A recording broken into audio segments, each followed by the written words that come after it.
Right fellas, the first part to get in the Wunderbus is to find the Wunderbus battery, and there's a few locations for the spawn of these batteries. So there's one spawn location in the museum, so we're in the main street now. You're going to recognise this spot. You want to come up here. This is the museum, it's like 1,250 to buy.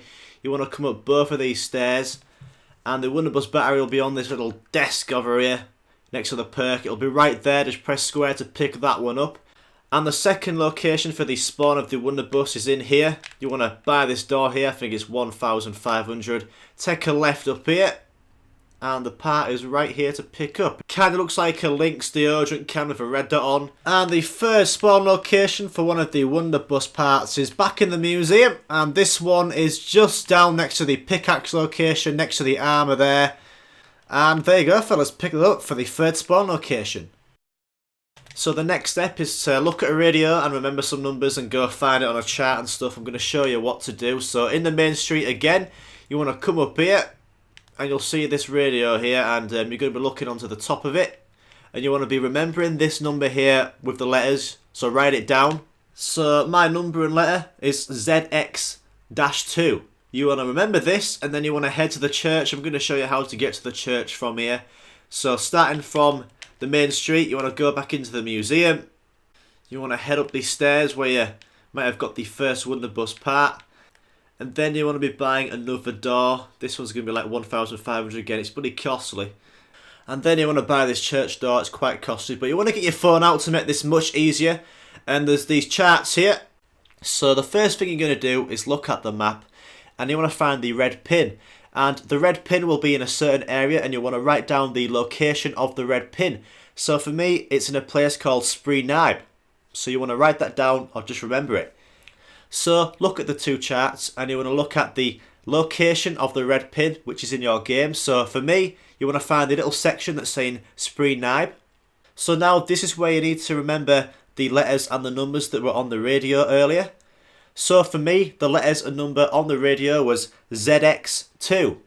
So we're going to split the radio letters and numbers in half, and we're going to just look at the letters first. And in the first column of the Spree-Nibe column, you can see ZX is there. So you want to put a circle around there and remember the ZX number. And for me, that is ZX92.1.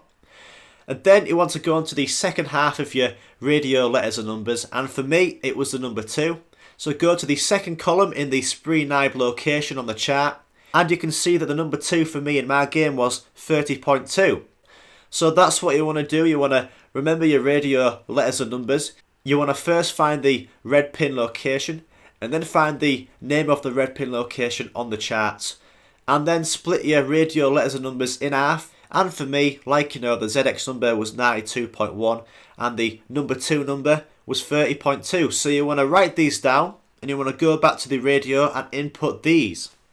Right, we're going to come to the radio now. We're going to input these. It is very straightforward. The left dial is the 92.2 in my game, which is the ZX letters side of the chart column. So we're going to get 92.2, and then we're going to change this one, which is the model number. So we're going to change this one to 30.2, which was what was in my game. So there we go. That has been sorted. Just get them as close as you can to the numbers. And when it goes green, you have completed that step. Right, so the next step is to go find the flares. So we're going to go back into the museum, and we're going to pick up a melee weapon. You can find these around the map, but there's a pickaxe there that you can press square to pick up. Pick it up, and you want to head to these flares here. So all you do is keep on meleeing the toolbox until it opens up. And when it opens up, you want to melee it again, and that'll fire the flares into the air.